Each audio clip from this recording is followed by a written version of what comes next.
Časni oci, gradski oci, draga braćo i sestre, evo sad sretoh jednog vašeg sugrađana sa Floride. Vidjeli smo se par puta tamo, a mislio sam da proći kroz Bosnu, da to je nešto obično. Međutim, ovaj vaš večerašnji skup i ovaj sabor je zbilja nevjerovatan, toliki da već mi se javlja malo i trema, iako sam mislio da to nema. Lijepa je tema, izuzetno sam zahvalan što ste me pozvali i što mogu da govorim na ovu temu koja je vrlo sadržajna. I pošto smo mi zavjetni narod, a to znači narod koji svoju budućnost gradi na onome što je bilo i čega se sjeća. Znači nijesmo mi neki, kako hoće da nas predstave, zatucani mračnjaci koji samo gledaju pozadi. Ne, mi uopšte ne gledamo unazad na taj način kako ljudi koji ne razumiju crkvu misle. Mi naprotiv slijedimo pouke i apostola Pavla i Gospoda našeg Isusa Hrista da je sve što nam je važno ispred nas, i vječni život, i Božja volja, i daj nam hljeb naš nasušni, daj nam danas. Znači sve nam je okrenuto ka budućnosti. Dosta o tome pričamo ovih dana u crkvama. Dosta toga i problem napravi u životu čovjeku, duhovni problem, što ne umijemo da se ispetljamo iz prošlosti, da oprostimo jedni drugima, da zaboravimo šta je bilo, da ne stojimo hvatajući se za glavu kako ono napravi, kako ono pogriješi, šta mi se ono desilo. Pouka crkve i duhovna pouka za svaku situaciju u životu. Idemo dalje. Kaže apostol Pavle u poslanici Jevrejima, mi u ovome svijetu nemamo sigurnog grada. Makar to bio i distrikt Brčko. Nemamo sigurnog grada. Čekamo onaj koji će da dođe. Svako carstvo, svaka država, svaki grad, svaka uprava, životi naši su prolazni. Mi smo ovdje u proputovanju. Pričat ćemo večeras o Njegošu. Njegova orijentacija je okrenuta ka duhovna, lična, njegova filozofija, njegova poezija je okrenuta ka prestolu nebeskome kome teži svaka hrišćanska duša. I ako tako nisu stvari postavljene, da pamtimo šta se desilo, ali da opraštamo jedni drugima i da na nadahnuću onoga lijepoga što se desilo gradimo budućnost, onda nešto nijesmo dobro postavili, onda stvari ne idu kako treba. Znači, Vidovdan nije stvar neke prašnjave, davne prošlosti. Vidovdan nije stvar samo za muzeje i za knjige.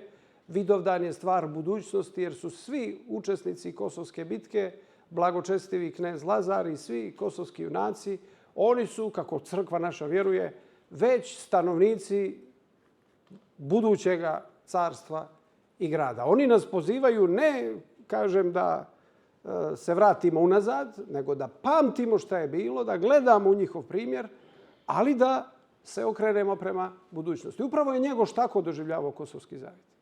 Za Njegoša je Kosovski zavjet knez Lazar Obilić i izdaja Vuka Brankovića, o kojoj se istoričari spore, ali ja ću sad staviti to po strani. To ostavljamo istoričarima. Nego uopšte taj moment izdaje i taj moment žrtve, to su dvije stvari na kojima se temelji, evo sad smo proslavili Vaskrs, to su dvije stvari na kojima se temelji evanđelje. Ljubav, povjerenje, žrtva za druge, dati život svoj za druge i ta strašna izdaja koja se desila u Gecimanskom vrtu i koja prati stalno sve važne događaje. Znači, stalno smo tu na klackalici, hoćemo li biti od riječi ili ćemo prevariti bližnjega svoga. To je jedna univerzalna ljudska drama. E sad, kad kažu nama, vi Srbi stalno proslavljate poraze, mi moramo da kažemo da mi kroz Kosovski zavjet, nama je Kosovski zavjet jedna mala rijeka, mala, velika za nas, ali jedna rijeka koja se uliva u univerzalnu, jedna pritoka univerzalne rijeke hrišćanskog, biblijskog pamćenja, ako hoćete čak i predhrišćanskog, antičkog pamćenja, da je dati život za čast, za riječ, za obraz, važniji od nekih prolaznih stvari. Važniji od plate, važniji od ordenja, važniji od spomenika, važniji od karijere, od penzije, od ne znam te čega. Dakle, ne slavimo mi poraze, nego mi se divimo žrtvi, cijeni koju je neko dao da bi odbranio drugoga. Mi samim tim obnavljamo vjeru da je ovaj život, jako ga cijenimo naravno. Ti ljudi koji su toga dana dali živote na Kosovu polju, to su bili vitezovi, velmože, ljudi koji su imali dvorce, trpeze, imanja, sluge, konje, bogatstvo, zlato. Nisu to sve bili isposnici i pustinjaci, nego ljudi koji su u punom smislu živjeli svoj život kako treba i maksimalno koristili Božje darove. Dakle, mi hrišćani ne preziremo ovaj život. Mi ga doživljamo Božjim darom. Ko malo dublje kopa i ko malo dublje gleda, sve je Božji dar. Ništa nemam što je moje. Sve sam dobio i to besplatno. Evo imate sad ovo kad kaže ljetnja rasprodaja, zimska konfekcija, predbožićni popust, 30%, 20%, dođite, uzmite jeftino. A Bog ne daje 30-20%, nego džabe, sve. Evo ti, oči, mozak, pamet, noge, ruke, sve sam ti to dao, ništa nije tvoje. Tražim od tebe ne da to cijeniš u smislu da mi se zahvaljuješ jer kao da to Božje, da kažem, kao da Bog ima neku sujetu kao ni ljudi, znaš, kad ti neko nešto da pa kaže a kako si mi se zahvalio, nisi mi rekao hvala. Sjećaš se ti kad sam ti ja pomogao, znate ima to među ljudima. Ne traži Bog to, nego Bog hoće da nas iz ništa, jer mi smo iz ništa stvoreni. Iz ništa. Da od nas napravi nešto. Zato je blaženo počevši mitropolitan Filohije, kad god neko nešto uradi, pa bio to i predsjednik opštine ili neki pop, namjesnik ili umjetnik neki koji freskopiše crkvu i ne da čudo neko, dobije čovjek nagradu, napravi neko film i tako dalje, najveća pohvala koju si mogao čuti iz njegovih usta je čovjeku, momku od 20 godina ili čovjeku od 70 godina kaže bit će od tebe nešto. Ništa drugo nije, on se razmeto da hvali ljude, ali si osjećao njegovu ljubav. On je i kroz te riječi bit će od tebe nešto, ti si mogao da osjetiš da si, znači, nešto si dobro uradio, čim je uopšte obratio on pažnju, čim uopšte je ti dodijelio i toliko. A vjerovu si mu jer ni on nije dozvoljavao da podlači crtu. Hoću da kažem, ne slavimo mi poraze, nego veličamo veličinu ljudske ljubavi da neko položi. Znači, ko nama prigovara da slavimo poraze? Ljudi koji idu u bioskop da gledaju, recimo, film hollywoodski 300. Jeste gledali taj film? Šta ima tamo? Čuveni, hrabri Leonidas i njegovi Spartanci u klancu termopilskom dočekali Persijance, jel tako? To je, imate o tome filmova, knjiga, stripova, koliko god hoćete. Cijela Evropa i Amerika o tome snima film. Rekao bi čovjek, ja ludih ljudi izginuli bez veze. Niti su šta odbranili, niti su šta uspjeli. Ali kad je dao riječ da neće dozvoliti da neprijatelj uđe u njihov grad, ta riječ je bila veća od života. I Evropa i svijet se dive i dan danas termopilskom klancu. A hoće da se rugaju Srbima što slave Kosovsku bitku. Pa je li to moguće? Dakle, to je primjer predhrišćanski. A uzeo sam ga zato da bismo se lakše razumjeli sa svijetom. Sa cijelim svijetom. A onda imate hrišćanski primjer na kome se temelji svaka naša crkva, svaka naša liturgija. Da je Gospod Bog postradao na krstu i to je, ima li većeg poraza od Velikoga petka? Pa mi ne slavimo Sveti petak, ne čestitamo mi jedni drugima Veliki petak na zdravlje nego zvona ne zvone taj dan. Ne služi se liturgija na Veliki petak. Ali mi se spominjemo Hristove žrtve na Veliki petak zato što vjerujemo u Hristovo vaskrsenje. Da nema vjere u Hristovo vaskrsenje, ne bi bilo moguće ni proslavljanje Kosovskog boja. To bi onda stvarno bio jedan poraz. Poraz, pobjeda neka, kako se kaže, pirova pobjeda. Srbi pobjedili, ali svi izginuli. Ništa nam ta pobjeda nije donijela zemaljski gledano, bez samo odloženu muku. Pa je zvonila zvona u Notre Damu, pa javljali ljudi o pobjedi i tako dalje. Pa nije to baš ni bila neka mala pobjeda kad je car otomanski tu izgubio glavu. Nisu turski carevi tako lako i često gubili glave na bojnom polju. Ovo je jedan od rijetkih slučajeva. Oni su imali, to je bila velika imperija. Vi kad odete tamo, mi smo bili s đacima, ne znam si ti Neđeljko bio te godine, 12. u Istanbulu. Mi smo bili s đacima, maturska ekskurzija, išli da vidimo Aja Sofiju, da vidimo te svetinje Carigrada, pa dođeš ispred jedne mape, vidiš Otomansku imperiju. Od Bagdada do Maroka, od Ukrajine današnje do Egipta. Pa je bilo tamo da jedni drugima smiču glave kao i na svakom dvoru i tako dalje, ali baš da izgubi glavu car u nekoj bitci, to je rijetko bilo. Znači da je otpor, da je bio veliko junaštvo je bilo sa srpske strane. Ali ne slavimo mi to, možemo mi tome da se divimo, taktici, čudima, junaštvu Miloševom i tako dalje. Mi smo okrenuti ka budućnosti i Njegoš, kao što Veliki petak nam je veliki samo zbog Vaskrsa. Inače bi to bio najtužniji, najcrnji dan u istoriji koji ne bi trebalo ni pominjati, a kamoli slaviti, od muke i jada, da su ljudi ubili Boga. Ali zbog vaskrsenja sve dobija drugu perspektivu. Tako i zbog Hristovog vaskrsenja Lazareva žrtva koja je pokazala, ispunila onu Božju zapovijest da nema veće ljubavi nego ako neko dušu svoju polaži za bližnjega svoga. Ona iz perspektive vječnosti i perspektive da su pravi primjeri neprolazni, ona nadahnjuje ljude ka budućnosti. I Njegoš je nadahnut Obilićem, što je govorio pokojni profesor Peđa Vukić. U Njegoševoj književnosti Obilić je gotovo kao neko polubožanstvo. Kao neki izvan zemlje neki čovjek. Toliko je Njegoš njime nadahnut, kao što je nadahnut i Karađorđem, jer mu je posvetio Gorski vijenac, jer je bio inspirisan tim dijelom da u situaciji potpuno bezizlaznoj, kada nema nikakve svrhe, ako proračunaš koliko ima ovih, koliko ima onih, gdje si ti, gdje su oni, bolje ništa ne počne.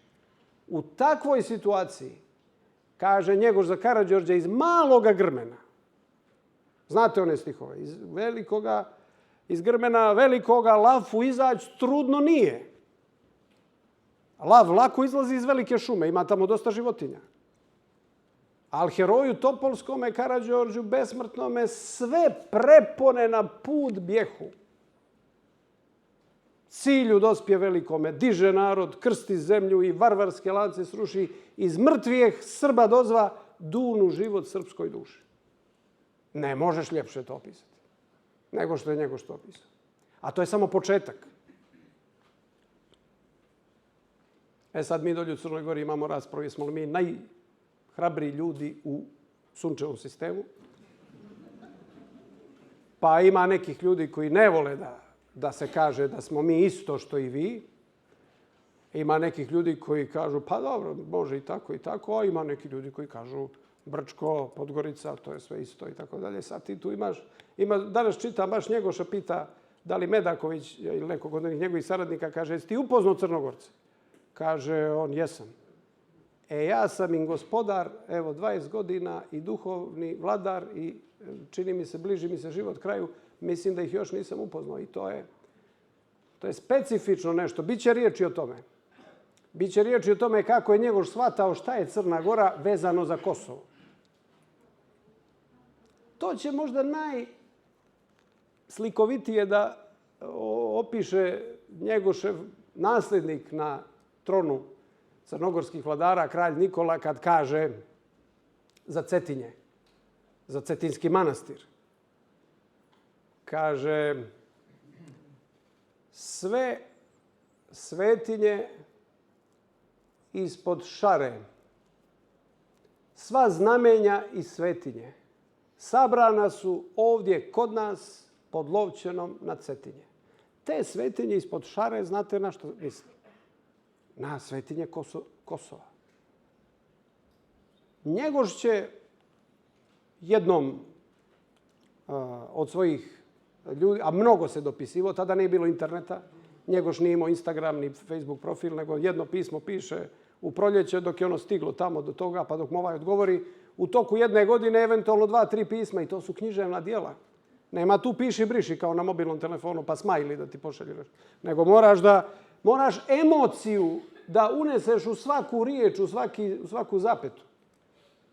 I Njegoš na dosta mjesta kaže, ali posebno u jednom pismu kaže, od kad je palo naše carstvo, dakle svaki ozbiljniji razgovor Njegoš počinje sa Kosovom i sa Kosovskom bitkom.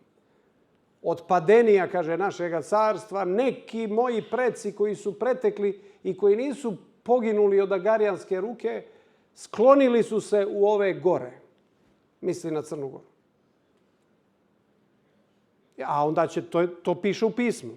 A u poeziji, znate kako ono kaže.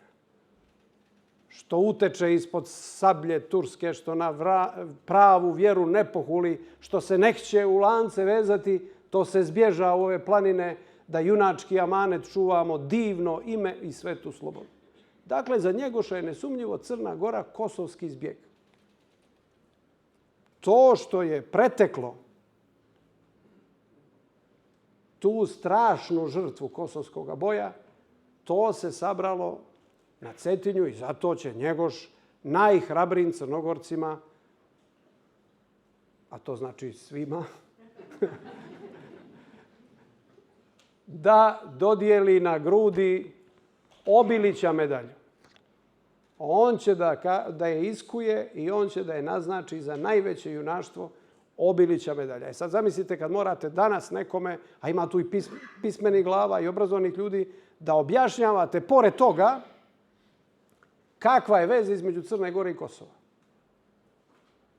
A onda će ovaj njegov nasljednik koji je napisao ne samo ovu pjesmu, ovo sva znamenje ispod šare, sva znamenje svetinje, to je iz pjesme kralja Nikole koja se zove Cetinsko kolo. Ali znate svi za onu poznatiju pjesmu kralja Nikole. Onamo za brda ona. To je bila, nije on to napisao neku pjesmu tamo u svojoj sobi, to je bio program Crnogorske države u 19. vijeku. I kako je on napisao tu pjesmu, tako se i širila država Crna Gora u tom pravcu, prema Metohiji.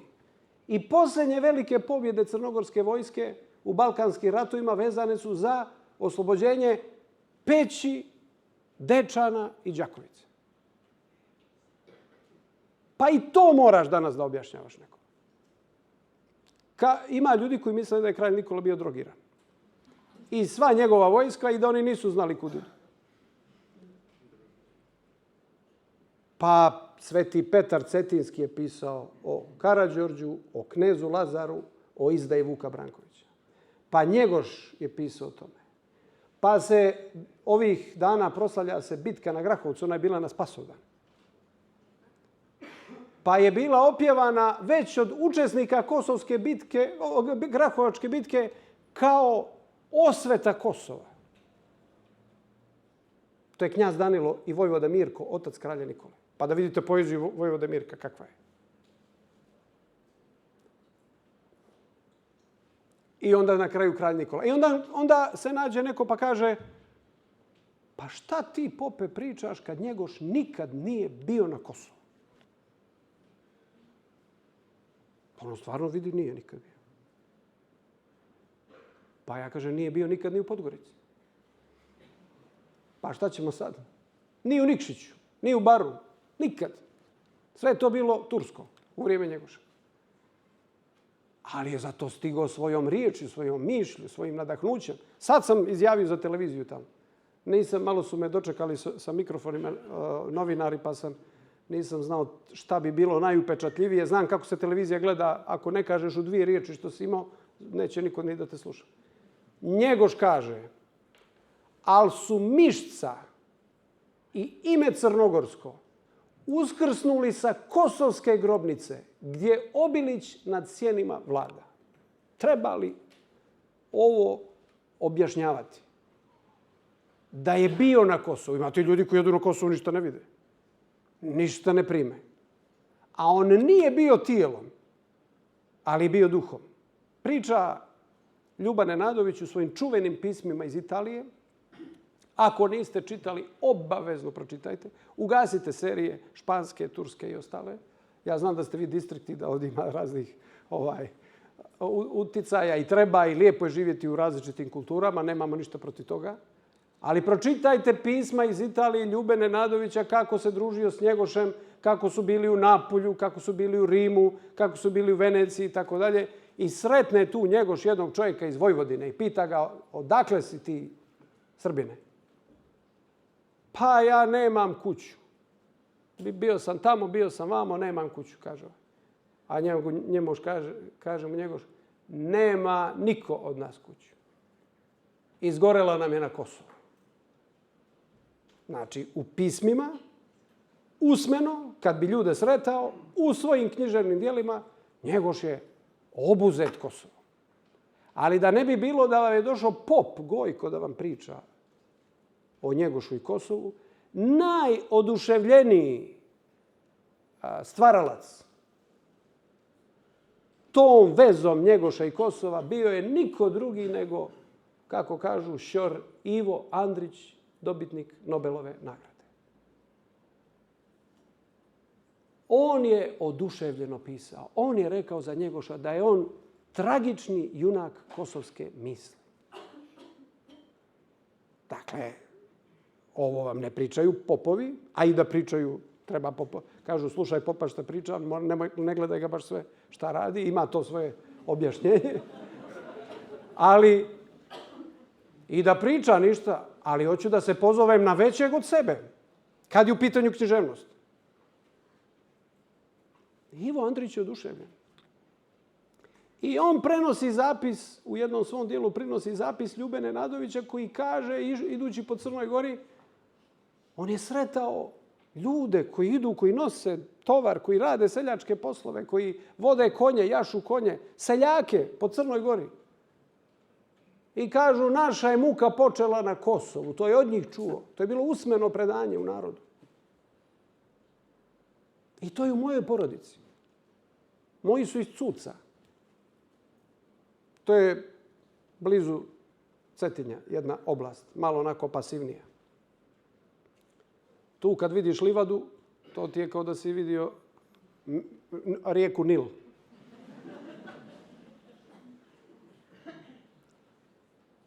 Ali vidite, ja imam jednu, čitajući o staroj Crnoj Gori, o Njegošu, Svetom Petru Cetinskog, meni se u glavi formirala jedna teza da je stara Crna Gora cijela kao jedan manastir. Tu je bio jedan zbjeg, ne samo kosovski, nego tu je bio zbjeg koji je branio vjeru, koji nije htio. Oni da su htjeli, mogli su da siđu u ove pitomije krajeve i vjerovatno bi bili na iskušenje ili da prime islam, ili da prime katoličku vjeru u Primorju. Ali ostali su gore. Oko Svetog Petra Cetinskog, oko Vladika, oko Cetinskog manastira. I to je bio jedan teški život. Pa gdje danas, uzmite bilo koji manastir, pa sve ima. To je bila sirotinja koja je lako gubila glavu u svim tim bojevima. Tu se odnosi, treba tu spomenuti taj trenutak Njegoša koji susreće se sa papom. Hoćemo. Pomenut ćemo i to. Ali u svakom slučaju, vidite, sestra je čitala pisma iz Italije, to je nešto najljepše napisano na srpskom jeziku. Kad vi vidite kako Ljuba, koji je jedan onako, što je govorio mitropolit, trošio pare svoga oca, išao po svijetu i neka je Bogu hvala da nije on išao po svijetu, ne bi sreo Njegoša, ne bismo danas imali opise kako Njegoš jede jabuku, kako se Njegoš ljuti, kako Njegoš oduševljeno traži Petrarkin grob, kako gleda amfiteatar u Napolju i tako dalje. Bogu hvala da smo imali jednog takvoga putnika kao što je bio Ljuban Nenadović. Ali Kako pije čašu vode iz bunara, zabačenog bunara. Prosto čitajte pisma iz Italije. Sad kad bismo krenuli da nabrajamo sve te detalje, to bi trebalo posebno predavanje, bi trebalo o tome, nego da se vratimo Njegošu za koga tumači kažu za Njegoša da je on kosovski Jeremija. Šta to znači? Ko je Jeremija? Jeremija je prorok starozavjetni. Znate da u Starom zavjetu ima puno proročkih knjiga, 4 velika i 12 malih proroka. 16 proročkih knjiga. A pored toga imate recimo proroke kao što su prorok Ilija i Elisej za koje nemamo nikakvu knjigu njihovu, ostala nam nije, ali druge knjige govore o njihovim čudima. Proroka Iliju mnoge naše kuće i porodice slave kao krsnu slavu. Među tim starozavjetnim prorocima prorok Jeremija se izdvaja po tome što je on napisao 2 knjige. Vi imate knjigu proroka Isaije, imate knjigu proroka Danila, imate knjigu proroka Osije, Miheja. Svaki prorok po 1 knjiga. Jeremija je 2 napisao. Imate knjigu proroka Jeremije, koja govori o događajima i o njegovim proročanstvima. I druga koja se zove Plač Jeremije. Znači, Jeremija je poznat kao neko ko plače nad čim? Nad razorenim gradom Jerusalimom, jer su došli okupatori i osvojili ga. Srušili Solomonov hram. Jedno od najljepših građevina staroga vijeka. Srušili i grad i hram i poveli većinu plemstva i naroda u vavilonsko ropstvo. I Jeremija plače nad srušenom svetinjom. Pa su dobro prepoznali tumači Njegoševog djela da i Njegoš isto tako plače nad Kosovom. Jer će reći na jednom mjestu Njegoš: o Kosovo, grdno sudilište, nasred tebe Sodom zapušio. A Sodom i Gomor to su osnovne stvari. Ovdje se, za razliku od Crne Gore, ovdje se uči vjeronauka, pa ja vjerujem da svi znate o čemu se radi. To je znak strašne Božje kazne. Sodom i Gomora. A Njegoš će se upustiti u to da na nekoliko mjesta tumači zašto je došlo do kosovske tragedije. Zašto sam Lazar je ostao sa nekoliko svojih junaka? Zašto se to sve tako zbilo? I znate koje je Njegoše objašnjenje? Velikaši proklete im duše, na komade razdrobiše carstvo. Ljudska pohlepa za vlašću je takva da nema sloge. Danas imamo partije političke koje vrlo rijetko umiju danas da pokažu bilo gdje. Ne pričam ja samo o Bosni, o Crnoj Gori, nego o cijelom svijetu. Danas svijet, uprava, vlast, nemate više feudalni sistem, kneževe, kraljeve i tako dalje, nego imate partije. I partija samo ime kaže da je to dio od nečega, komad od nečega. Sve to treba složiti. Pa zato koalicije, dogovori, čuda, predizborna, postizborna koalicija, koliko mi daješ direktorskih mjesta, koliko mi daješ para i tako dalje, koliko ambasadora. Evo tebi premijer, daj meni 3 ambasadora i tako dalje. Tako je kako je. Dok nešto bolje ne nađemo, neka bude tako. Ali Njegoš kaže da je želja za vlašću, između ostaloga, razlog zašto je došlo do tragedije da jedan strada i njegovi najbliži oko njega, a drugi su se svi fino sklonili, svak na svoju stranu. Pa je ostalo u našem narodu i ona kasno Marko na Kosovo dođe.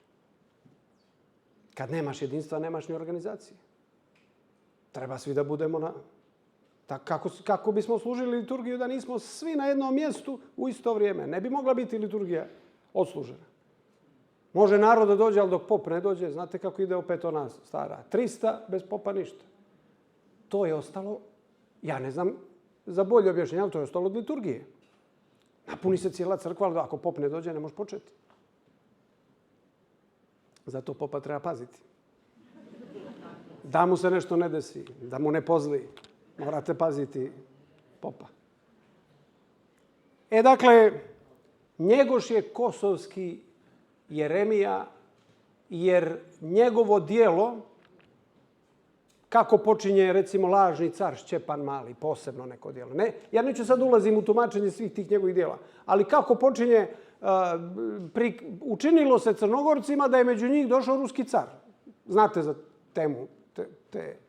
Iako Njegoš je napisao na početku te knjige Istoričesko sobitije, njegovo djelo lažni car Šćepan Mali je sve, samo nije to.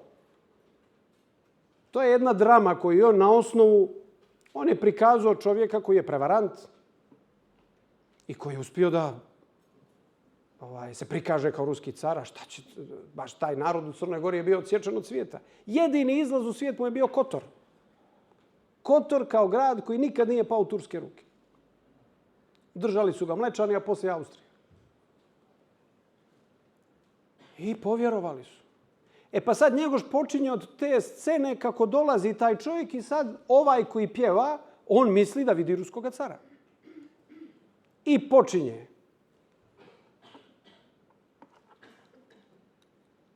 Kaže, veseli se carska Lavro Studenice, sad propojte visoki dečani i velika Lavro Gračanice i tako dalje, jer evo dolazi nam ruski car. Dakle, da bi izrazio radost koju dijeli cijel prisutni narod, Njegoš pominje Gračanicu, Studenicu i Dečane. Da sa tih crkava zvone zvona da proslave dolazak ruskog cara. Kasnije će se ispostaviti da je to sve bila prevara i tako dalje, ali to je sad manje bitno od ovog kako, kojim riječima guslar, odnosno taj koji u ime naroda se veseli, kako se on veseli? On pominje Kosovo. Znači, to je lažni car Šćepan Mali. A gorski vijenac? Ništa potresnije, ništa dublje, ništa sadržajnije vezano za Kosovo nije ispjevano na srpskom jeziku od gorskog vijenca. Kaže jedan od aktera, jedan od lica u gorskom vijencu, kaže, sinoć, priča drugome, spavali, to su Vuk Mandušić i oni ostali, Vuk Mićunović i oni ostali junaci iz gorskog vijenca, kaže,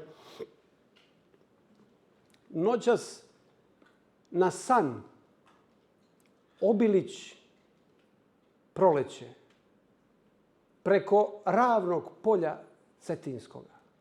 Oh, divan li Bože dragi bješe. Znači, Crnogorci jedni drugome pričaju oduševljeno da su sanjali Obilića. A na drugom mjestu kaže, opet jedan od likova gorskog vijenca, kaže, o, da mi je očima vidjeti Crna Gora izgub da namiri. Dakle, da svi ti ljudi koji su postradali za slobodu u borbi protiv otomanske okupacije, pazite sad ovo, kaže, o, da mi je očima vidjeti Crna Gora izgub da namiri, tad bi mi se upravo činilo da mi svijetli kruna Lazareva. Sletio Miloš među Srbe.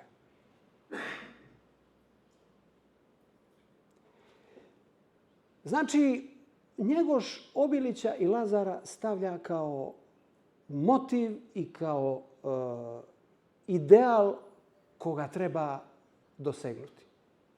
U jednoj drugoj pjesmi, jer je Njegoš pored ovih dijela napisao jednu zbirku narodnih, odnosno pjesama koje vjerovatno za koje je motiv našao u narodnom predanju, sve ih sabrao u jednu knjigu i nazvao tu knjigu Ogledalo srpsko. Pa kaže kako su malobrojni Crnogorci uspjeli da pobjede mnogo brojniju tursku vojsku. I sada ne citiram cijelu pjesmu, ali interesantan je završetak. Kaže, blago tome, na kraju kad prikazuje da leže mrtvi protivnički vojnici, preživjeli ovi crnogorski junaci, i kaže, blago tome ko se tu zateko. Već ga rane ne bole kosovske. Već Turčina ni za šta ne krivi.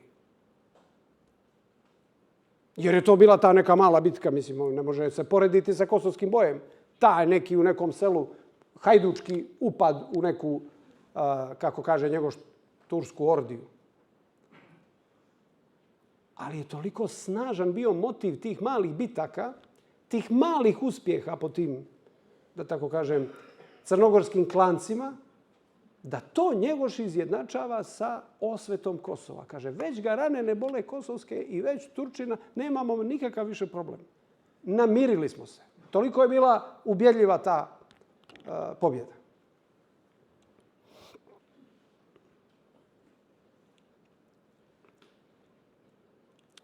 Kaže Ljuban Nenadović za te ljude koje on sretao po Crnoj Gori, da taj narod pamti Kosovo. Kaže, naša tragedija je nastala na Kosovu.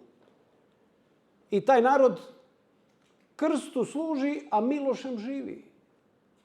I to su upravo Njegoševe riječi. Ali ovo što sam htio da kažem za moje cuce, nego zadržao sam se na nedostatku obradivog zemljišta. Mi pamtimo, moja porodica, da smo mi potomci Pavla Orlovića. Ni manje, ni više.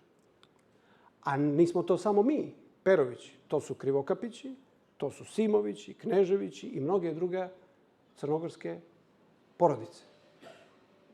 Sad, naravno, što kažu, sad imam neke braće i rođake koji kažu, ma to su izmišljotine, nemamo mi veze ni s Kosovom, ni s Pavlom Orlićem. Gdje su ti dokazi za to? To su, kaže, priče nepismenih džedova. Pa ja kažem, stvarno vidi, bio je Jovan Erdeljanović, veliki etnograf, koji je prije 100 godina išao Crnom Gorom i iz kuće u kuću ulazio i zapisivao kakva su predanja. I u svakoj kući u Cucama našao na to isto predanje da potičemo od Pavla Orlovića. Meni se to poklapa sa ovim što piše Osman Paš iz Kopljaku, Njegoš. Moji preci koji nisu izginuli na Kosovu sklonili su se u ova brda. Na drugom mjestu, kada ga jedan paša kritikuje zašto upadaju, kaže, zašto tvoji Crnogorci upadaju u ova naša turska sela i kradu nam ovce. Njegoš mu maltene objašnjava, kaže, pa to su naše ovce sa Kosova, koje ste nam vi oteli prije 200-300 godina. Mi ih sad samo vraćamo. Ali, bukvalno, kaže mu Njegoš, što ste nas sabili u ove planine? Moramo da iskačemo i da krademo, jer u ovome nema uslova za život. A nećemo da prodamo vjeru za večeru. Istorija Crne Gore je mnogo kompleksna i osveštana biblijska istorija borbe za vjeru. Bilo se gladno, bilo se žedno, životi su kratko trajali, ali se svetinja branila. Tako da nemojte se čuditi otkud litije. Iako se svi čudimo, i mi koji smo u njima učestvovali, sad kad se sjetimo, čudimo se, jesmo li to bi, što kaže jedan pjesnik, jesmo li to bili mi. Imam jednu prijateljicu koja je rodom iz Pljevalja, ali je otišla davno iz Pljevalja, pa je bila na Cetinju i kad je gledala slike sa pljevaljskih litija, kaže, oče, moram da ti ispovjedim nešto. Ja kažem, reci. Imam jednu misao za pljevaljske litije. Koju? Ja mislim da ono tamo nisu sve ljudi. Nego? Ja mislim da su pola anđeli. Ma ja kaže, šta to priča? Vjeruj mi, kaže, ja sam odrasla u Pljevljima, ja znam ljude, kaže, one ljude koje vidim. Ja mislim da su anđeli sišli i obukli odijela da popune, da bude još više ljudi. Ja sam se najprije nasmio na te njene riječi. A poslije kad sam vidio kakvi smo mi u litijama, mi, svi, a dobro znamo kakvi smo. Kako mirno, fino idemo, kako se Bogu molimo, kako je to sve strpljivo, kako tu nije bilo, što kažu, ni jedan papir nije ostao iza nas. I kako je to moglo tako godinama. Vjerujte, godinama je to sve moglo da ide, samo bi bilo još više i više ljudi. Onda sam stvarno pomislio da smo, za razliku od naslova onoga filma, imaju 2 filma, Mi nismo anđeli. Ima jedan domaći, a ima jedan sa Robert De Nirom i Sean Pennom. Pogledajte i taj, onako duhoviti film. Ali stvarno mi se čini kao da povremeno Bog silazi među nas i čini da budemo kao anđeli. Da budemo bolji nego što jesmo. U svakom slučaju mene pitaju gdje su ti dokazi da si ti od Pavla Orlovića. Imaš li ikakve papire da to dokažeš? Pa šta da ti dokažem kad je to bio zbjeg? Nismo se kretali od biblioteke do biblioteke i upisivali tamo. Hoćeš pasoš Pavla Orlovića ti da? Kuda se kretao? A pričam s jednim mojim plemenikom isto iz Suca, ja kažem, ljudi misle da su to priče nepismenih džedova. To što je Jovan Erdeljanović našao u selima kad je pisao, on je razgovarao sa polupismenim ili nepismenim seljacima, koji su mu govorili o Kosovu. Moja majka kad se udala, koja je sa Primorja, ona nema veze sa Cucama, znate, ono nevjesta kad dođe u kuću ne zna ni gdje je šporet, ni kafu da skuvaš, što kažu, ne može da se snađe. Prvo su joj pokazali sliku Uroša Predića, Pavle Orlović leži, ispod njega onaj tučnik, kaže, a jedan došao stari stric moga oca i kaže, vidi nevjesta, mi smo ti od onoga gore, vidiš. A njoj je bilo malo straha od sve krve i od ostalih, nego još morala da gleda i mrtve Turke na onoj slici. Ali kad je to preživjela, poslije ostala. Uglavnom na tu priču, hoću sve se vraćam na polupismene džedove. Da li je to priča polupismenih džedova? Jeste. Polupismeni džedovi. Ali što kaže ovaj moj prijatelj, nisu polupismeni džedovi pričali o atomskoj fizici. Nisu polupismeni džedovi pričali o humanizmu i renesansi. Pa da kažeš ne zna on ništa o tome. Nego su pričali kako mu se zvao džed. To mora da zna. I vidite, u tom zbjegu gore ostalo je neko pamćenje kao u Bibliji. Ja bi sad mogao da vam nabrojim 16 koljena unazad, sve provjereno, tačno. Od mene do nekog kneza Bajka koji je živio početkom 17. vijeka. I to ne samo da vam nabrojim imena, nego bi mogao što da kažem u svakome od njih. I nije to nikakva moja specijalna sposobnost. Svi to znaju u staroj Crnoj Gori. I vi kad otvorite sve to pismo, evo, uzmite Novi Zavjet, otvorite šta prvo čitate u Matejevom evanđelju. Rodoslov Gospoda Isusa Hrista. 3 puta po 14 koljena. Pa u Starom Zavjetu, meni kad kažu ljudi koji dolaze u crkvu, koji kažu, oče, kako da se molim Bogu, šta da radim, ja kažem, pa čitaj sve to pismo. Pa kaže, ja probao, ali ne ide. A zašto ne ide? Kad pročitate o Adamu i Evi, šta se zbilo, o Kainu i Avelju, kad pročitate o Noevome potopu, šta ide poslije? Idu neki rodoslovi, ajde da je to Marko, Janko, Božidar, Ljubiša, nego neka imena, Bože sačuvaj, ne možeš da zapamtiš. Stara jevrejska imena. Zato ti za Bibliju treba učitelj. Pa što Hrista apostoli zovu učitelj? Odakle njima to sad, učitelj? Zato što je u vrijeme Hristovo Jevreji su se kao i do dan danas, što imaju običaj, ali tada naročito, imali su te neke, da tako kažem, pokretne grupe, male škole, gdje uvijek se izdvajaju jedan koji je malo bolje znao da protumači sve to pismo i to tako tumači drugima. Čak među Jevrejima je bio običaj subotom kad se skupe u sinagogi, pa i ostalo i do dan danas. Bilo ko, izvolite, ustanite, uglavnom muškarci su bili. Hajde da nam ti, brate, kažeš nešto o ovome što smo sad čuli od proroka Isaije, na primjer. To je narod knjige. Te knjige koja se zove Biblija. Mi, između ostalog, imamo zadatak da čitamo naše knjige. A prva naša knjiga, ista ta knjiga, Biblija. Pa ja i kad se nađem sa hodžom, mi smo skoro imali jednu baš lijepu manifestaciju. Ne znam jeste li to gledali, imali smo jednu tribinu. 2 popa i 2 hodža. Sjeli i pričali o dodirnim tačkama između islama i hrišćanstva. Šta fali? Ja kažem, nazvali smo tribinu koliko se poznajemo. I zove me jedan prijatelj ljut što sam napravio tu tribinu. Kaže, si li mogao nešto drugo? Ja kažem, ma daj, pa moramo živjeti jedni s drugima, nećemo se stalno tu. Evo smo se istrijebili. Tukli jedni po drugima to što smo mogli. Hajde da napravimo jednu tribinu da vidimo koliko se poznajemo. Koliko mi znamo o islamu, koliko oni znaju nas. Kaže ovaj moj prijatelj, poznajemo se odlično. Kaže, ne treba ti tribina o tome. Ali i oni, naši komšije muslimani, i oni imaju isto porijeklo iz iste knjige. Šta je Ibrahim nego Abraham? Ko je Sulejman nego Solomon? Da ne nabrajam sad. Jakov i Jakub. Oni poštuju Gospoda našeg Isusa Hrista, ne poštuju ga kao ovoploćenog Boga, ali kažu da je prorok. I jedan hodža reče, nisam provjeravao, kaže, u Kuranu se pominje i Isus i Marija, a ne pominje se Muhamed. Tako je napisana knjiga.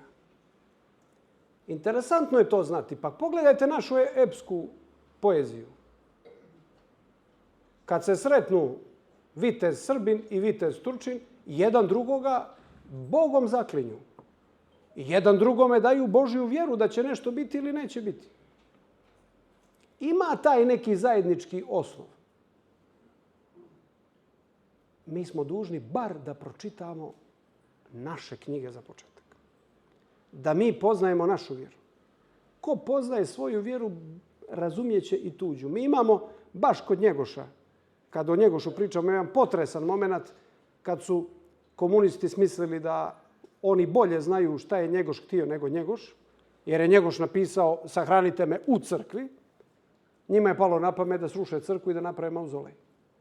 Sad je trebalo crkvu srušiti. Naravno, naši ljudi odmah uzeli krampe da ruše. Iso Mahmud Begović, musliman, je rekao, ja ne rušim tuđu svetinju. I čovjek otišao, ređe, upokojio se, mitropolit Amfilohije mu je našao sina u Parizu. I zvao ga da dođe i dao mu orden u sred crkve, u baru crkve Svetoga Jovana Vladimira. Ne samo da bi pohvalio Isa, pokojnoga, nego da bi pokazao nama šta smo napravili. Dakle, jedan musliman je znao da ne smije da ruši, da neće da ruši crkvu, a naši potrčali da je sruše. Eto, čisto da znamo da i toga bilo. Toliko je Njegoš nadahnut Kosovom, ovo sve što pričam večeras, da je hercegovački vezir Ali Paša Stojčević, koji se s Njegošem dopisivao malo češće i koji je pokazivao neke znake osjećaja srodnosti. Nisu sve paše bile iste ni onda. Kaže taj paša, a Boga mi moga i Dina, to je onaj pravi srpski ban od Kosova. Citiram za Njegoša.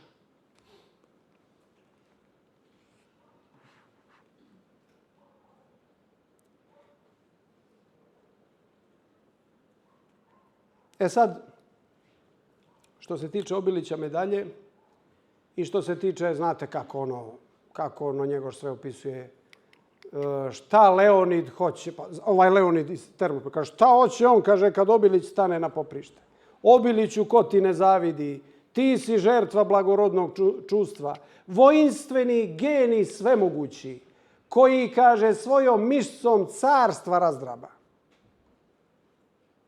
Jednim pogledom ruši sve. Njegoš je oduševljen kako je Obilić ostao pri riječi. Kako se na Obilića možeš osloniti. Bilo je tu i drugih junaka. Pa kaže, svi ti velikaši koji su razdrobili carstvo, bolje da nisu ništa ni pokušavali. Jer na drugom mjestu kaže Njegoš, sam da Miloš osta posrijedi sa svoja oba pobratima, te bi danas Srbin Srbom bio. I tako dalje, to mjesečno. Uglavnom, poslije toliko je Njegoš naravno po ugledu na Svetog Petra Cetinskog, u čijim stihovima se pjeva o Kosovu.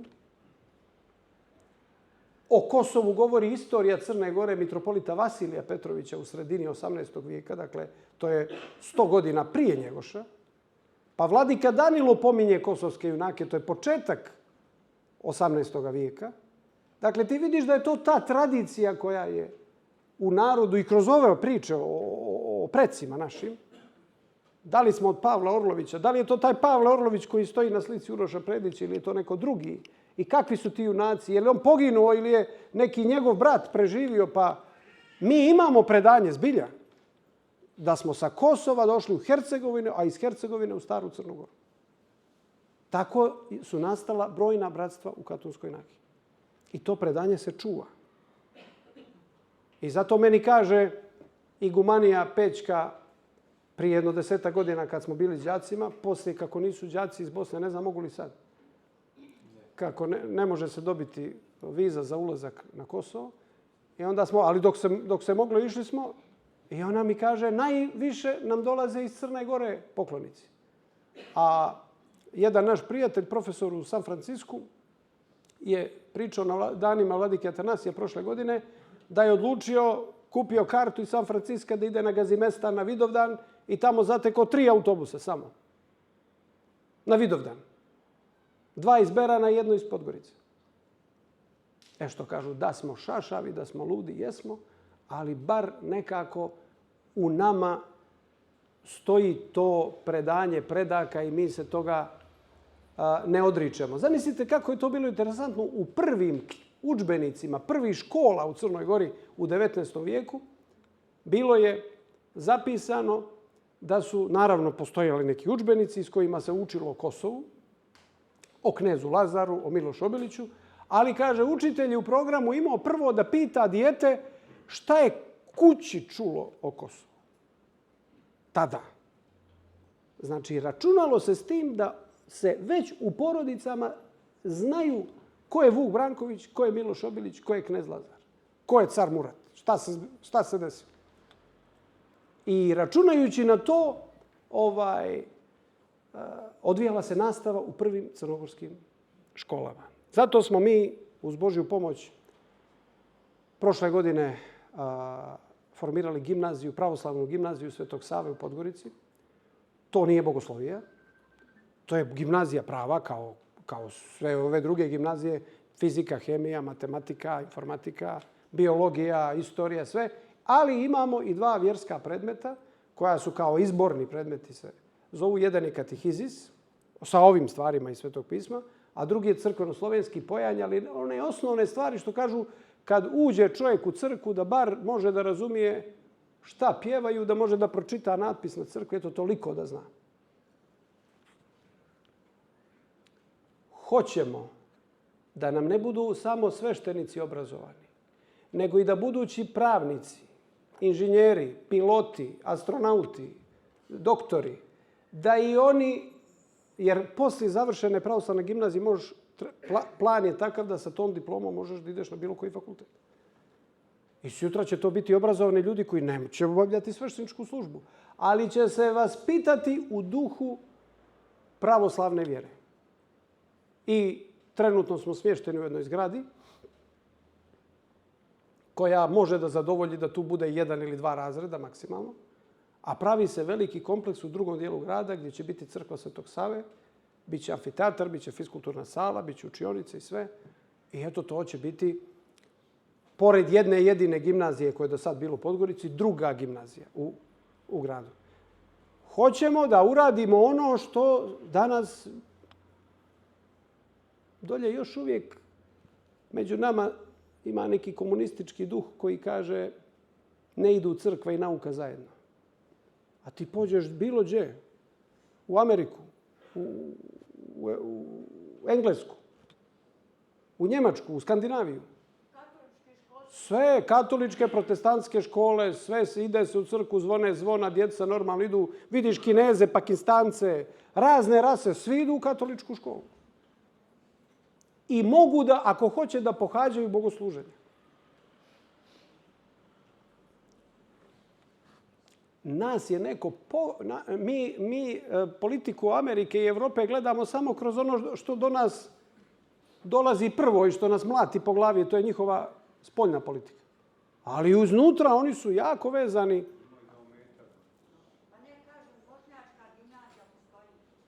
Oni su jako vezani i gledaju da se vežu za tradiciju. Bio sam sad u engleskom parlamentu.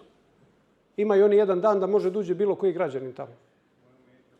I ja došao tamo da čujem šta pričaju ti ljudi u parlamentu. Imali su neku sjednicu. Ima donji dom, to je ovaj gdje se odlučuje, i gornji dom gdje su lordovi. I kad su čuli da sam iz Crne Gore, odmah su me poslali da idemo u gornji dom. Pa na ulazu, pazite ovo sad, na ulazu u gornji dom britanskog parlamenta stoje 4 freske. Svetog Andrije, koji je zaštitnik Škotske, Svetoga Đorđa, zaštitnik Engleske, Sveti David Velški i Sveti Patrik, zaštitnik Irske, u ovom slučaju Sjeverne Irske. Kroz taj hodnik prolaze ateisti, agnostici, muslimani, hrišćani, ovakvi, onakvi. Ne smeta britanskom parlamentu freska. A nas neki naši ubjeđuju da ako ćeš da ideš u Evropu, zaboravi na vjeru. A to može jedno i drugo. U Evropi imate, u svakoj ozbiljnoj zapadnoj državi imate obavezno neku ili narodnu stranku ili neku konzervativnu stranku. Ali ja sad ne pričam o strankama, pričam o duhu koji koliko toliko, naravno, kad ideš kroz velike evropske gradove, vidjet ćeš i crkve zatvorene, crkve pretvorene u pubove, crkve pretvorene u knjižare. Prazne velike crkve koje su nekad bile pune ljudi i sad su poluprazne. Pa Bogu hvala što ponekad ispadne prilika pa našoj crkvi te crkve izdaju po zapadu.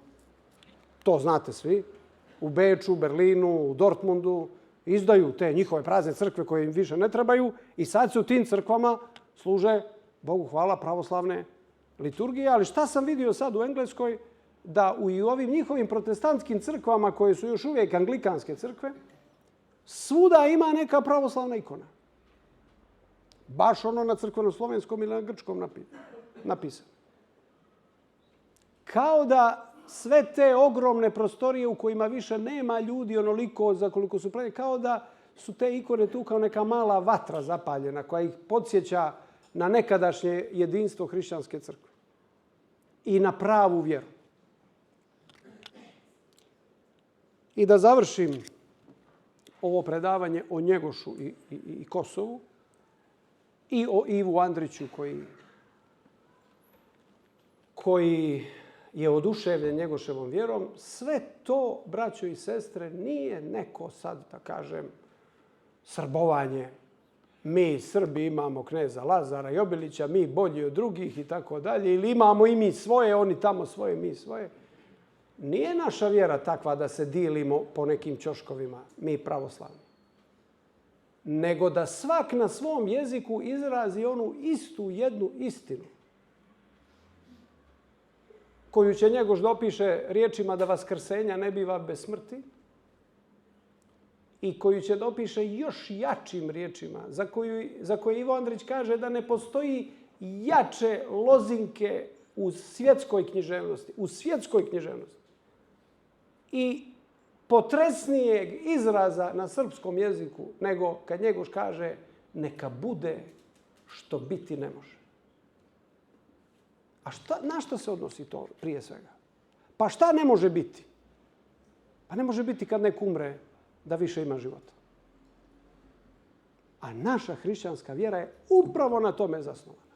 I zato je Njegoš svjedok Hristovoga vaskrsenja. On je luču mikrokozmu, ajde i to dijelo od njegova da pomenemo, završio onom lijepom himnom posvećenom Hristovom vaskrsenju i to se vezuje za ove riječi kojima se Andrić oduševio. Dakle, mala Crna Gora, velika imperija. Da vidite vi na toj karti u Istanbulu. Znači, to je pola svijeta.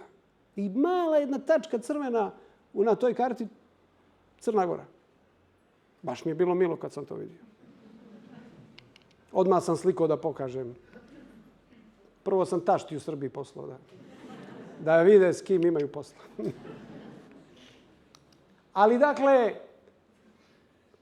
Ko u Boga vjeruje, ne postoje bezizlazne situacije. Ko u Boga vjeruje, nije mu problem ni život svoj da položi. To je Obilić. Zato Njegoš veliča Obilić.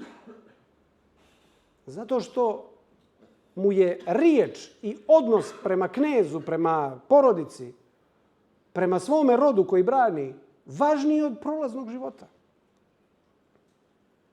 Pa na jednom mjestu, isto u tom Gorskom vijencu, kaže, opisujući mrtvog Obilića.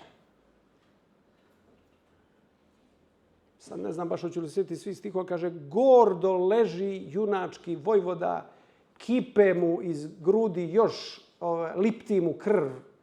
Tek je izgubio život. Kao malo prije što gordo iđaše. Ovdje izraz gordo nema negativnu konotaciju kao što ima u našem duhovnom životu. Misli se dostojanstveno, viteški, otmeno. Kaže, kao malo prije što gordo iđaše carskome šatoru, slušajte sad ovo, prezirući ljudsko ništavilo i pletenja bezumne skupštine. Šta je bezumna skupština? To je kad ljudi sjede i pregovarali bi i dogovarali danima bez kraja. Ajmo ovako, ajmo onako. Nema dogovora. To kad se skupe ljudi pa nema dogovora. Pa ne zna se ko je glavni. Pa svak bi na svoju stranu. Pa hoćemo li ili nećemo? Pa ima i kod Njegoša izraz što se mrči kad kovati nećeš. To je ostala kao narodna poslovica. Kao što je narodna poslovica ostala na muci se poznaju junaci, a to su Njegoševi stihovi. Kaže, prezirujući ljudsko ništavilo i nije Obilić imao kad da čeka da se ovi dogovore. On je išao da završi ono što je rekao. To je ono što nadahnjuje Njegoša. On u Obiliću vidi svjedoka Hristovog vaskrsenja, jer ovaj život je prolazan. Što kažu sveti oci crkve, za mene je smrt dobitak. Ali to ne znači, braćo i sestre, da smo mi neke kamikaze koji ćemo sad svi da se poubijamo. Zato što mislimo da postoji samoubistvo je grijeh. Ali nema veće ljubavi nego neko kad život svoj položi za bližnjega svog. Dakle, kad dođe taj moment, kad dođe stani pani, kako kaže naš narod, kad je muka, onda svak pokaže šta mu je prvo, šta mu je drugo. Mi smo svi, sad dođe da podijeliš neki upitnik, da li ste hrišćani, da li vjerujete u Hristovo vaskrsenje, da li se smatrate hrabrim, pa svi bismo, prvi ja, pošto dolazim iz Crne Gore, bi zaokružio sve to. Ali kad dođe ta situacija, što kaže Matija Bećković, ja bi volio da se držim kao junak, ali se bojim kad dođe taj čas da ću sve da izdam i da, pa znate kako, pa evo, ajde ne idemo dalje od apostola Petra. Prvo vrhovni apostol Petar, evo ide sad Petrovdan. Ide Vidovdan, ali ide i veći praznik od Vidovdana u crkvenom tipiku. Petrovdan. Koga slavimo? Čovjeka koji je rekao, ako te svi izdaju, ja neću. I nije Pijetao imao kad da zapjeva koliko je brzo Petar izdao Hrista. Zato ga Hristos pita 3 puta, voliš li me? Jer ga je 3 puta izdao. Kaže, Petar se ožalosti kad ga 3. put pita, jer onda je otprilike povezao sabroje 1 plus 1 plus 1 da su 3. Sjetio se svoje muke i svoje izdaje. A onda mu Gospod kaže, nije to ništa šta te još čeka. Da ja sad to prevedem. I Petar je postradao, ali tada do kraja ostao čovjek. Dakle, hoću da kažem za kraj. Mi ne bi trebalo da se plašimo naših slabosti. Oni su svaki dan u našem ogledalu. Mi svaki dan vidimo koliko smo daleko i od Njegoša, i od Karađorđa, i od Obilića. I mi svaki dan vidimo da više ličimo na ove velikaše koji razdrabaju carstvo nego na neke junake. Ali to je nešto što Njegoš kaže, slabostima smo za zemlju vezani. Gospod je došao zbog grešnih ljudi. Ne traži Gospod Supermene, ni Spidermene, ni Batmane. Nego je došao zbog grešnih ljudi, da grešni čovjek nešto napravi i zato, pazite, pa koliko je Njegoš podijelio Obilića medalja. Pa nisu to baš moguće sve bili ljudi ravni Obiliću. Ali ja ne znam da li ovdje ima neko iz prosvete. Evo ja čitav život provedem u učionicu. Vidim još neke đake. Uvijek je dobro kad đak ne zna pa da mu kažeš i kad nije dobro znamo da mu kažeš dobar si bio. Možeš ti to. Nije lijepo kad tatić kaže ja sam najbolji ovdje igrač. Ali opet mi se dopalo, vidio sam da ima nešto, nije se završilo s onim porazom. Kad neko kaže hoću da igram, pusti me. To mi se dopalo. A ja da sam na mjestu selektora, vjerojatno bih prvi zamjerio. Ne volim da neko iskače, pa iako je najbolji. Ali ne pričam sad o najboljima, pričam o onome koji se klacka i koji raste i koji danas ne zna, ali sutra će znati. Treba ga nagraditi, treba uvijek dati neki plus, neki posticaj. Treba tražiti nešto što je dobro. Sad mi je bio u Podgorici onaj glumac Nebojša Dugalić, pravili smo jednu tribinu, pa ga ja pitam kako glumiš negativne likove? Bože, sad čuješ šta je sve glumio Dugalić. Kakve sve? Kaže on, u svakom tražim nešto ljudsko. Jer u svakome ima nešto ljudsko. U svakom ima nešto ljudsko. Svak može da se pokrene. I onda u takvoj atmosferi ne ostade ni sluga Goluban. Ide i on na Kosovo. A ide i Boško Jugoviću koji kaže sve su se dogovorili i car blagoslovio, ali to kad se napravi atmosfera zajedništva, nije to pitanje ko će poginuti, ko neće. Bilo je bojeva koji su ostali potpuno... Imate i Maričku bitku i tu su Srbi poginuli. Ali nije tu bilo ovih epskih momenata, nego kažu napili se i zaspali. Neću ja baš toliko sad da omalovažavam te detalje istorije, ali ne može se mjeriti odnos vladara i vojnika na Marici i ovaj odnos na Kosovu. Narod je zapamtio što je trebalo da se zapamti. I onda u onoj, znate kako ide ona priča, Lazar i Milica, imam 9 braća, ostaje mi bar jednoga. Lazar voli Milicu, zna da se ni on neće vratiti, ali ostavlja Boška. A kad čitate onu pjesmu Kakav je Boško Jugović, jedan je pjesnik rekao kad vidite onaj opis kako nosi onaj barjak pa one zlatne ploče koje udaraju njemu o grudi pa ne umijem to više, to bi trebalo sad ovdje da smo u Crnoj Gori, jedan guslar bi se pojavio i to bi odguslo. Jedan pjesnik mi kaže sami Gospod Isus Hristos je prikazan u Bošku Jugoviću koji sav u zlatu ide nepokolebljivo da postrada. I onda se pojavljuje Milica i kaže ja sam se sve dogovorila sa Lazarom, ti ostaješ. Idi sestru u bijelu kulu. A ja ti se ne bi povratio da mi care pokloni Kruševac. Da mi kaže družina ostala gle strašljivca Boška Jugovića. Zato ja volim fudbal. To je nevjerovatna umjetnost kako od 11 igrača napraviti silu koja se kreće naprijed nazad. Kako spojiti 11 igrača u jednu cijelu? Pogledajte vi, evo samo jedan primjer i završavam s tim. Pogledajte Novaka Đokovića, je li to najbolji teniser? Pogledajte kako igra dubl, već to nije to. Znači kad moraš s nekim da se organizuješ, 100 puta je čovjek da lakše sam radi. Znači dubl igrači su posebna sorta. Oni nisu za ove pojedinačne mečeve, a ovi pojedinačni ni Federer, ni Nadal, ni Đoković, nije se niko proslavio u dublu od njih.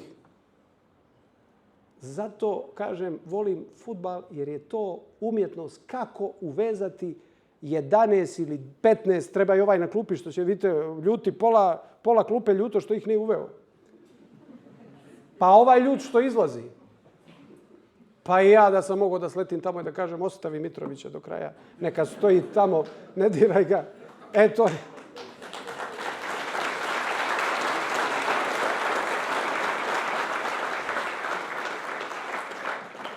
Hvala vam na pažnji. Bilo je zadovoljstvo pred ovom lijepom publikom pokušati nešto reći.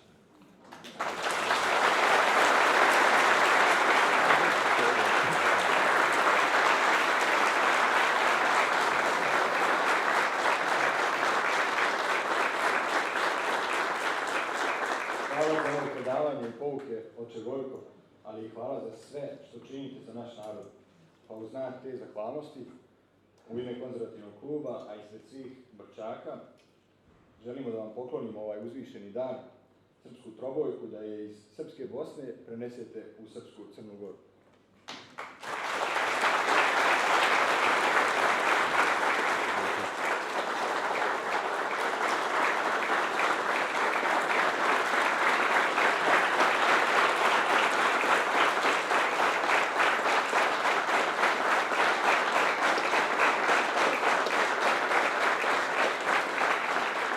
A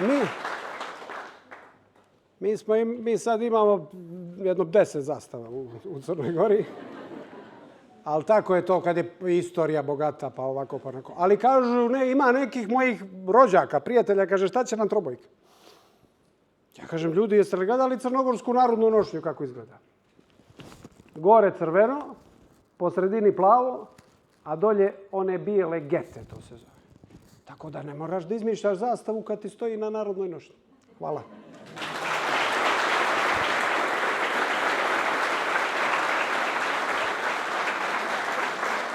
Poštovani braći i sestre, hvala vam svima, pratite i dalje program Vidovdanskih dana i svakako i obavezno se vidimo na Litiji, na Vidovdanskoj Litiji.